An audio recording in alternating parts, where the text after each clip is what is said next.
Ta ta ta, ta ta ta ta ta. Ta ta ta ta ta ta ta ta ta ta ta. Ta ta ta ta. Et bonjour à tous et à toutes. Aujourd'hui, première présentation de manga avec Ichiban Yushiro no Daimao. C'est un manga que je trouve un peu par hasard parce que j'étais à la recherche d'un manga vite fait et que pas très long, en gros vers 12 épisodes, un truc comme ça. Donc voilà, je l'ai trouvé, il est pas mal quand même. Il reprend un peu certaines choses d'autres mangas, mais voilà. Alors donc évidemment c'est un ecchi. Les ecchi sont les préférés avec les shonen. Après voilà, vous pouvez lire hein, c'est comédie fantastique et mythe de Shotaro Mizuki et le studio on s'en fout. Alors donc voilà, c'est une histoire tout court d'une certaine personne qui veut devenir un grand prêtre. En gros, c'est une sorte de pape qui contrôle un peu beaucoup de gens. Mais malheureusement, un chapeau magique, un peu genre Harry Potter, va lui dire complètement le contraire de sa destinée, qui va être le roi des démons. En gros, c'est le grand méchant, quoi. Voilà. Il se fera des amis, comme lui, là. Puis des assistants, encore des amis, des supérieurs, encore des amis, des rivaux qui vont devenir ennemis. Amis, je veux dire, pardon. Alors donc voilà, je vais vous laisser regarder. Je vais pas vous dire beaucoup de choses, sauf que avec elle, il y aura eu beaucoup de problèmes.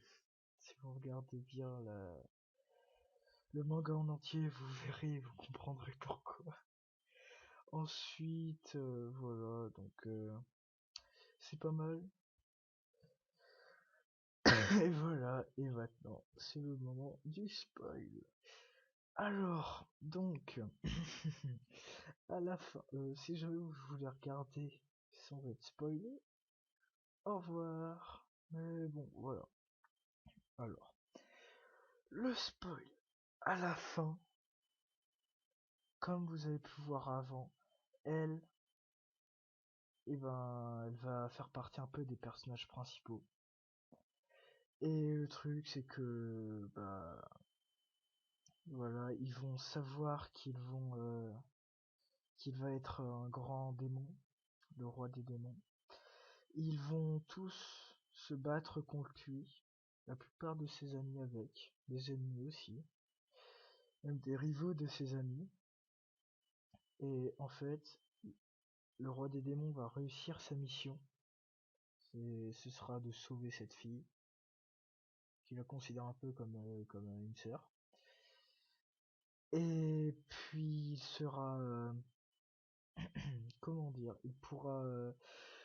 il sera tout simplement redirigé dans le passé, où sa vie reviendra comme avant, où il ne sera pas encore roi des démons.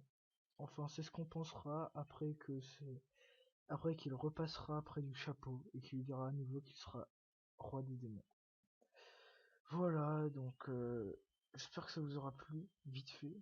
C'est juste des petites présentations comme ça, juste pour vous donner des idées de manga, car moi, j'en cherche pas mal, donc si vous en avez, donnez-les dans les commentaires. Je ne refuse pas. Voilà. Justement, je voulais parler un petit peu de la chaîne à la fin. Euh, Là pour l'instant, mon pseudo c'est Manga TV, mais je le changerai vite fait, c'est juste que j'ai un peu la flemme. Puis c'est chiant. Mais je ferai aussi du gaming.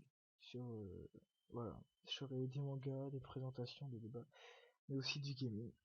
Voilà. Merci d'avoir regardé. Adios. Oh yeah.